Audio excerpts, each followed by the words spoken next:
Hi guys, welcome to our channel. ಇವತ್ತು ನಾವು ನಮ್ಮ ಚಾನಲ್ನಲ್ಲಿ ಇಡ್ಲಿ ರೆಸಿಪಿ ಮಾಡ್ತಾ ಇದ್ದೀವಿ. ನಾನಿಲ್ಲಿ MTR ಇಡ್ಲಿ ರವಾನ ತೊಗೊಂಡಿದ್ದೀನಿ. ಸೊ ಇದು ಕ್ವಿಕ್ಕಾಗಿ ಆಗುವಂಥ ರೆಸಿಪಿ. ಹಾಗಾಗಿ ನೀವು ಇದಕ್ಕೆ ಹಿಂದಿನ ದಿನವೇ ಅಕ್ಕಿ ಎಲ್ಲ ನೆನೆಸಿ ಅದನ್ನು ರುಬ್ಬಬೇಕು ಆ ಥರ ಏನೂ ಇಲ್ಲ. ಸೊ ಬ್ಯಾಚುಲರ್ಸ್ಗೆಲ್ಲನೂ ಇದು ತುಂಬಾ ಹೆಲ್ಪ್ ಆಗುತ್ತೆ. MTR ನಾನು ಯೂಸ್ ಮಾಡ್ತಾ ಇದ್ದೀನಿ. ಬೇರೆ ಯಾವ್ದಾದ್ರು ಅವೈಲಬಲ್ ಇತ್ತು ಅಂತಂದರೆ ನೀವು ಯೂಸ್ ಮಾಡ್ಕೋಬೋದಿರುತ್ತೆ. Oh my god. ಇಲ್ಲಿ ನಾನು 5 to 6 ಸ್ಪೂನ್ ಆಫ್ ಇಡ್ಲಿ ರವಾನ ತೊಗೊಂಡಿದ್ದೀನಿ. ನಿಮ್ಮ ಕನ್ಸಿಸ್ಟೆನ್ಸಿ ಎಷ್ಟಿರುತ್ತೆ, ನಿಮಗೆ ಎಷ್ಟು ಬೇಕಾಗುತ್ತೆ ಅಷ್ಟನ್ನು ನೀವು ತೊಗೋಬೋದಿರುತ್ತೆ. ಇದಕ್ಕೆ ನಾನು ಒಂದು 3/4 ಕಪ್ಪಷ್ಟು ಮೊಸರನ್ನ ಸೇರಿಸ್ಕೊತಾ ಇದ್ದೀನಿ. ಸೊ ಮೊಸರನ್ನ ಸೇರಿಸ್ಕೊಂಡು ನೀಟಾಗಿ ಮಿಕ್ಸ್ ಮಾಡ್ಕೋಬೇಕಾಗತ್ತೆ. ಲಾಸ್ಟಲ್ಲಿ ಬೇಕಿದ್ರೆ ಸ್ವಲ್ಪ ನೀರನ್ನು ಕೂಡ ಹಾಕ್ಕೊಂಡು ನೀವು ಮಿಕ್ಸ್ ಮಾಡ್ಕೋಬೋದು. ಇಡ್ಲಿ ರವೆ ಅಂದರೆ ಇಡ್ಲಿ ಮಾಡೋದಕ್ಕೆ ಎಷ್ಟು ಕನ್ಸಿಸ್ಟೆನ್ಸಿ ಬೇಕಾಗುತ್ತೆ ಅಂತ ನಿಮಗೆ ಗೊತ್ತಿರುತ್ತಲ್ಲ, ಅಷ್ಟನ್ನು ನೀವು ಮಾಡ್ಕೋಬೋದು. ಹಾಗೆ ನಾನಿಲ್ಲಿ ಒಂದು ದೊಡ್ಡ ಕ್ಯಾರೆಟ್ನ ತುರಿದಿಟ್ಕೊಂಡಿದ್ದೆ, ಅದನ್ನು ಕೂಡ ಸೇರಿಸ್ಕೊತಾ ಇದ್ದೀನಿ. ನೀವು ಇದನ್ನು ಒಗ್ಗರಣೆ ಮಾಡಿ ಬೇಕಿದ್ರೂ ಹಾಕ್ಕೋಬೋದು. ಕಡಲೆಬೇಳೆ ಮತ್ತು ಕ್ಯಾರೆಟು, ಆನಿಯನ್ ಎಲ್ಲನೂ ಒಗ್ಗರಣೆ ಮಾಡಿ ಹಾಕ್ಕೊಂಡ್ರೆ ಇನ್ನೂ ಕೂಡ ಟೇಸ್ಟ್ ಚೆನ್ನಾಗಿರುತ್ತೆ. ನೋಡ್ತಾ ಇರ್ಬೋದು, ನಾನು ಇಷ್ಟು ಕನ್ಸಿಸ್ಟೆನ್ಸಿಲಿ ಅದನ್ನು ಮಿಕ್ಸ್ ಮಾಡಿ ಇಟ್ಕೊಂಡಿದ್ದೀನಿ.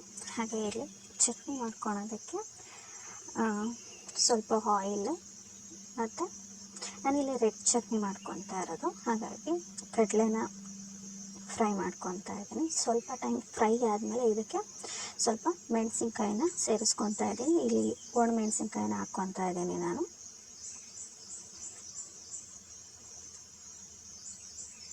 ಹಾಗೆಯೇ ಇದಕ್ಕೆ ಒಂದು 8ರಿಂದ 9 ಬೆಳ್ಳುಳ್ಳಿನ ಸುಲಿದಿಟ್ಕೊಂಡಿದ್ದೆ, ಅದನ್ನು ಕೂಡ ನಾನು ಸೇರಿಸ್ಕೊತಾ ಇದ್ದೀನಿ. ಇದನ್ನು ಕೂಡ ನೀಟಾಗಿ ಫ್ರೈ ಮಾಡ್ಕೋಬೇಕಾಗುತ್ತೆ. ಲೋ ಫ್ಲೇಮಲ್ಲಿ ಫ್ರೈ ಮಾಡ್ಕೊಳ್ಳಿ. ಹಾಗೆ ಇದಕ್ಕೆ ಸ್ವಲ್ಪ ಜೀರಿಗೆನ ಆ್ಯಡ್ ಮಾಡ್ಕೊತಾ ಇದ್ದೀನಿ. ಒಂದು ಆನಿಯನ್ ಮತ್ತು ಒಂದು ಟೊಮೊಟೊನ ಹಾಕ್ಕೊತಾ ಇದ್ದೀನಿ, ಮೀಡಿಯಮ್ ಸೈಜ್ದು.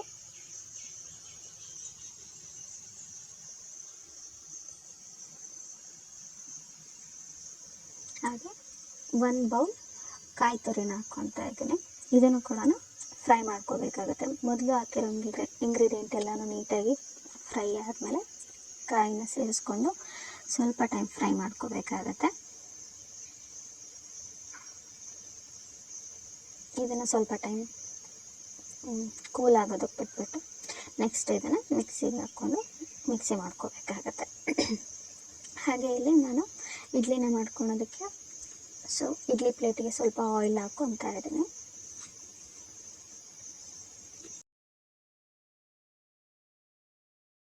ಫಸ್ಟ್ ಹಾಕುವಾಗ ಅದು ಸ್ವಲ್ಪ ಗಟ್ಟಿ ಇದೆ ಅಂತ ಅನ್ನಿಸ್ತು. ಹಾಗೆ ನೆಕ್ಸ್ಟ್ ಸ್ವಲ್ಪ ವಾಟರ್ನ ಹಾಕ್ಕೊಂಡು ಸ್ವಲ್ಪ ತೆಳು ಮಾಡ್ಕೊತಾ ಇದ್ದೀನಿ.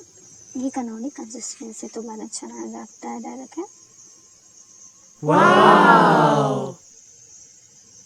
ಹೀಗೆ ಎಲ್ಲ ನೀಟಾಗಿ ಪ್ಲೇಟ್ಗೆ ಹಾಕ್ಕೋಬೇಕಾಗತ್ತೆ.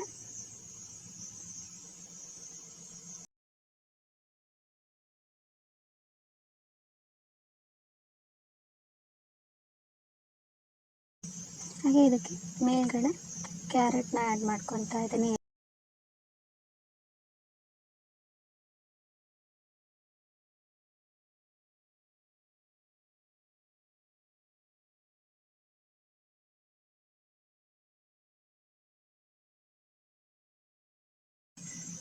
ಈ ರೀತಿ ಎಲ್ಲ ಪ್ಲೇಟ್ಗೂ ಕ್ಯಾರೆಟ್ನ ಆ್ಯಡ್ ಮಾಡ್ಕೋಬೋದಿರುತ್ತೆ.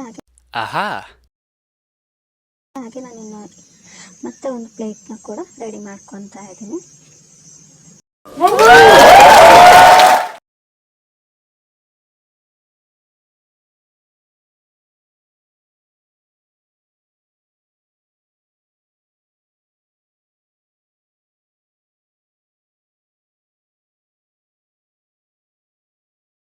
ಸೊ 2 ಪ್ಲೇಟು ರೆಡಿ ಆದಮೇಲೆ ಅದನ್ನು ಪಾತ್ರೆಯಲ್ಲಿ ಇಟ್ಬಿಟ್ಟು ಕ್ಲೋಸ್ ಮಾಡಬೇಕಾಗತ್ತೆ.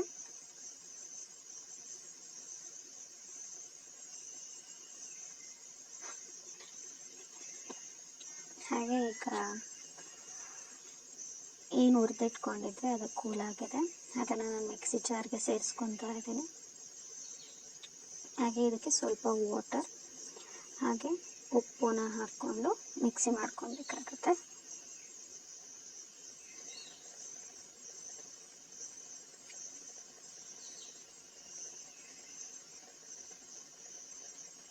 ನಾನು ಇದನ್ನು ಮಿಕ್ಸಿ ಮಾಡ್ಕೊತೀನಿ. ಇವಾಗ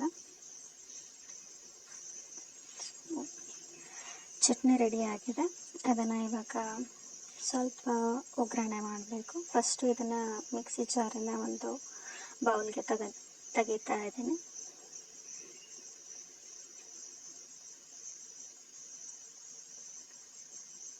ಹಾಗೆ ಇದಕ್ಕೆ ಒಗ್ಗರಣೆ ಮಾಡ್ಕೊಳೋದಕ್ಕೆ ಒಂದು ಪ್ಯಾನ್ನ ಸ್ಟವ್ ಮೇಲೆ ಇಟ್ಬಿಟ್ಟು ಅದಕ್ಕೆ ಸ್ವಲ್ಪ ನಾನಿಲ್ಲಿ ತುಪ್ಪನ ಹಾಕ್ಕೊಂಡಿದ್ದೀನಿ. ಹಾಗೆ ಸ್ವಲ್ಪ ಸಾಸಿವೆ, ಸ್ವಲ್ಪ ಜೀರಿಗೆನ ಹಾಕ್ಕೊತಾ ಇದ್ದೀನಿ.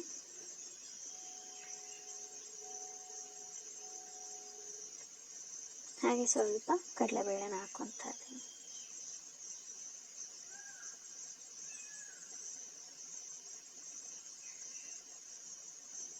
ಇದನ್ನು ನೀಟಾಗಿ ಫ್ರೈ ಮಾಡ್ಕೋಬೇಕಾಗುತ್ತೆ.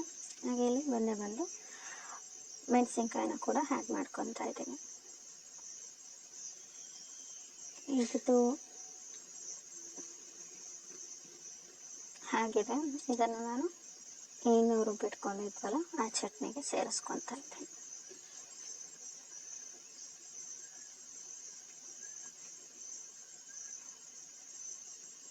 ಇದನ್ನು ಈಗ ಈ ಥರ ನೀಟಾಗಿ ಮಿಕ್ಸ್ ಮಾಡ್ಕೋಬೇಕಾಗತ್ತೆ. ಸೊ ಚಟ್ನಿ ರೆಡಿ ಇದೆ. ಹಾಗೆ ಇವಾಗ ಇಡ್ಲಿನ ನೋಡೋಣ. ಸೊ ಇಡ್ಲಿ ಕೂಡ ರೆಡಿ ಆಗಿದೆ. ಅದನ್ನು ಕೂಡ ನಾನು ಒಂದು ಪ್ಲೇಟ್ಗೆ ಸರ್ವ್ ಮಾಡ್ಕೊತಾ ಇದ್ದೀನಿ.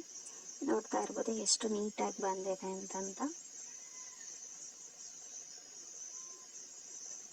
ಸೊ ಇಷ್ಟು ಆಗಿತ್ತು ಇವತ್ತಿನ ರೆಸಿಪಿ. ನಿಮಗೆ ಇಷ್ಟ ಆಗಿದ್ರೆ ನಮ್ಮ ಚಾನಲ್ನ ಫಾಲೋ ಮಾಡ್ಕೊಳ್ಳಿ, ಹಾಗೆ ವಿಡಿಯೋನ ಲೈಕ್ ಮಾಡಿ, ಹಾಗೆ ಸಪೋರ್ಟ್ ಮಾಡಿ ನಮಗೆ. ಥ್ಯಾಂಕ್ ಯು ಎಲ್ರಿಗೂ.